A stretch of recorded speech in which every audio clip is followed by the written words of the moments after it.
Women, Chapter 36. Beth's Secret. When Jo came home that spring, she had been struck with the change in Beth. No one spoke of it, or seemed aware of it, for it had come too gradually to startle those who saw her daily. But to eyes sharpened by absence it was very plain, and a heavy weight fell on Jo's heart as she saw her sister's face. It was no paler, and but a little thinner than in the autumn, yet there was a strange, transparent look about it, as if the mortal was being slowly refined away, and the immortal shining through the frail flesh with an indescribably pathetic beauty. Jo saw and felt it, but she said nothing at the time, and soon the first impression lost much of its power. For Beth seemed happy. No one appeared to doubt that she was better, and presently, in other cares, Jo for a time forgot her fear. But when Laurie was gone, and peace prevailed again, the vague anxiety returned and haunted her. She had confessed her sins and been forgiven, but when she showed her savings and proposed the mountain trip, Beth had thanked her heartily, but begged not to go so far away from home. Another little visit to the seashore would suit her better, and as Grandma could not be prevailed upon to leave the babies, Jo took Beth down to the quiet place, where she could live much in the open air, and let the fresh sea breeze blow a little color into her pale cheeks. It was not a fashionable place, but even among the pleasant people there the girls made few friends, preferring to live for one another. Beth was too shy to enjoy society, and Jo too wrapped up in her to care for any one else. So they were all in all to each other, and came and went, quite unconscious of the interest they excited in those about them, who watched with sympathetic eyes the strong sister and the feeble one, always together, as if they felt instinctively that a long separation was not far away. They did feel it, yet neither spoke of it, for often between ourselves and those nearest and dearest to us there exists a reserve which it is very hard to overcome. Jo felt as if a veil had fallen between her heart and Beth's, but when she put out her hand to lift it up, there seemed something sacred in the silence, and she waited for Beth to speak. She wondered, and was thankful also, that her parents did not seem to see what she saw, and during the quiet weeks, when the shadow grew so plain to her, she said nothing of it to those at home, believing that it would tell itself when Beth came back no better. She wondered still more if her sister really guessed the hard truth, and what thoughts were passing through her mind during the long hours when she lay on the warm rocks, with her head in Jo's lap, while the winds blew healthfully over her, and the sea made music at her feet. One day Beth told her. Jo thought she was asleep. She lay so still, and putting down her book, sat looking at her with wistful eyes, trying to see signs of hope in the faint color on Beth's cheeks. But she could not find enough to satisfy her, for the cheeks were very thin, and the hands seemed too feeble to hold even the rosy little shells they had been gathering. It came to her then more bitterly than ever that Beth was slowly drifting away from her, and her arms instinctively tightened their hold upon the dearest treasure she possessed. For a minute her eyes were too dim for seeing, and when they cleared, Beth was looking up at her so tenderly that there was hardly any need for her to say, "Jo, dear, I'm glad you know it. I've tried to tell you, but I couldn't." There was no answer except her sister's cheek against her own, not even tears, for when most deeply moved, Jo did not cry. She was the weaker then, and Beth tried to comfort and sustain her, with her arms about her, and the soothing words she whispered in her ear. "I've known it for a good while, dear, and now I'm used to it. It isn't hard to think of it or bear. Try to see it so, and don't be troubled about me, because it's best. Indeed it is. Is this what made you so unhappy in the autumn, Beth? You did not feel it then, and kept it to yourself so long, did you?" asked Joe, refusing to see or say that it was best, but glad to know that Laurie had no part in Beth's trouble. "Yes, I gave up hoping then, but I didn't like to own it. I tried to think it was a sick fancy, and would not let it trouble anyone. But when I saw you all so well and strong, and full of happy plans, it was hard to feel that I could never be like you. And then I was miserable, Joe." "Oh, Beth, you didn't tell me.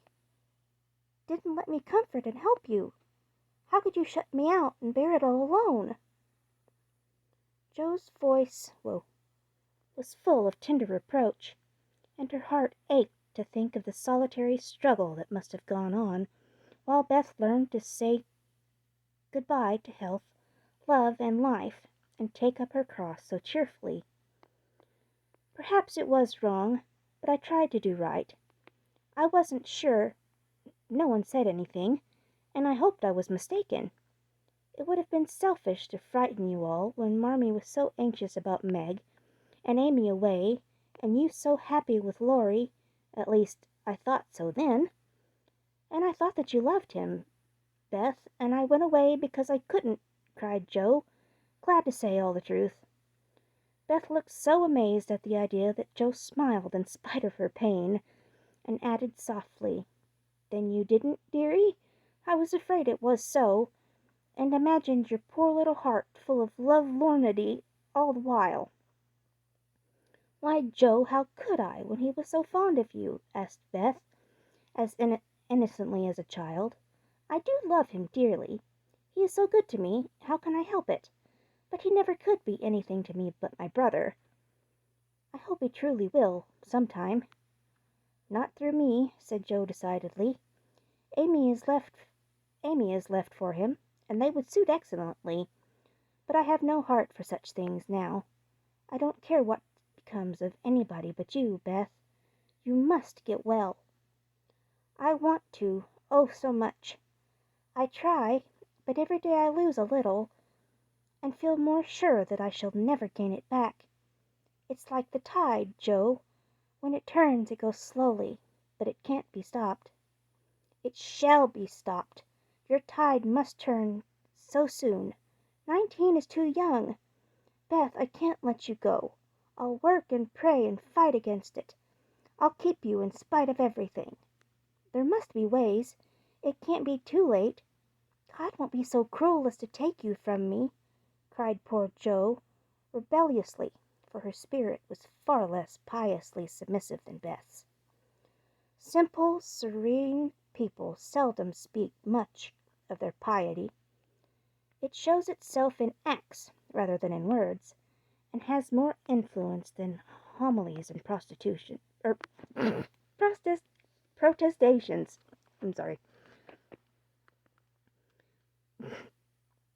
Beth could not reason upon or explain the faith that gave her courage and patience to give up life, and cheerfully wait for death.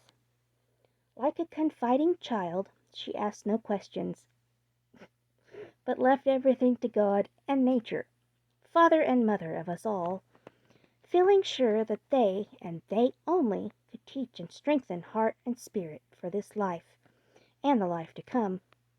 She did not rebuke Joe with saintly speeches, only loved her better for her passionate affection, and clung more closely to the dear human love, for which our Father never means us to be weaned, but through which he draws us closer to himself. She could not say, "I'm glad to go," for life was very sweet to her, but she could only sob out, "I try to be willing," while she held fast to Joe, as the first bitter wave of this great sorrow broke over them together. "By and by," Beth said, with recovered serenity. "You'll tell them this when we get home?" "I think they will see it without words," sighed Joe, for now it seemed to her that Beth changed every day. "Perhaps not. I've heard the people who love best are often blinded by such things. If they don't see it, will you tell them for me? I don't want any secrets, and it's kinder to prepare them. Meg has John and the babies to comfort her, but you must stand by father and mother, won't you, Joe? If I can't, if I can, but Beth, I don't give up yet. I'm going to believe that it is a sick fancy, and not let you think it's true," said Joe, trying to speak cheerfully. Beth lay a minute thinking, and then said in her quiet way, "I don't know how to express myself, and shouldn't try to anyone but you, but I can't speak out, except to my Joe. I only mean to say that I have a feeling that it never was intended I should live long. I'm not like the rest of you. I never made any plans about what I'd do when I grew up. I never thought of being married, as you all did. I couldn't seem to imagine myself anything but stupid little Beth, trotting about at home, no use anywhere but there. I never wanted to go away, and the hard part now is leaving you all. I'm not afraid, but it seems as if I should be homesick for you even in heaven."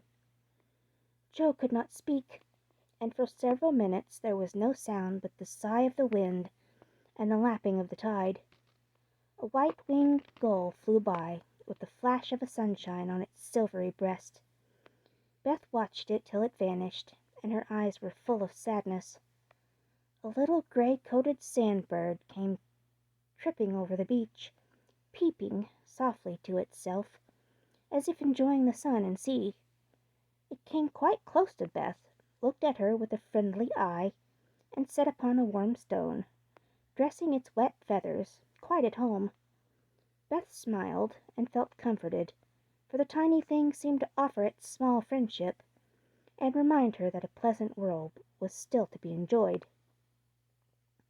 "Dear little bird, see, Joe, how tame it is. I like Peeps better than the gulls. They are not so wild and handsome, but they seem happy, confiding little things. I used to call them my birds last summer, and mother said they reminded her of me.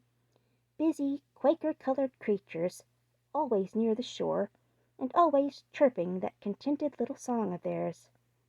You are the gull, Joe, strong and wild, fond of the storm and the wind, flying far out to sea, and happy all alone. Meg is the turtle-dove, and Amy is like the lark she writes about, trying to get up among the clouds, but always dropping down into its nest again. Dear little girl! She's so ambitious, but her heart is good and tender, and no matter how high she flies, she never will forget home.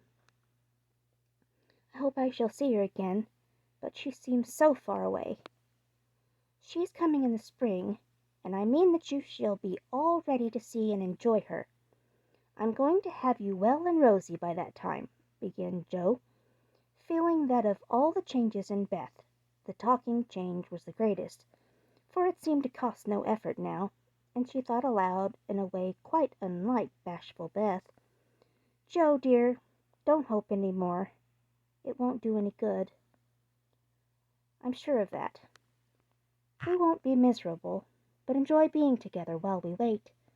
We'll have happy times, for I don't suffer much, and I think the tide will go out easily, if you help me." Joe leaned down to kiss the tranquil face, and with that silent kiss she dedicated herself soul and body to Beth. She was right. There was no need of any words when they got home, for father and mother saw plainly now what they had prayed to be saved from seeing. Tired with her short journey, Beth went at once to bed, saying how glad she was to be home, and when Joe went down she found that she wouldn't be spared the hard task of telling Beth's secret. Her father stood leaning his head on the mantelpiece, and did not turn as she came in, but her mother stretched out her arms as if for help, and Joe went to comfort her without a word.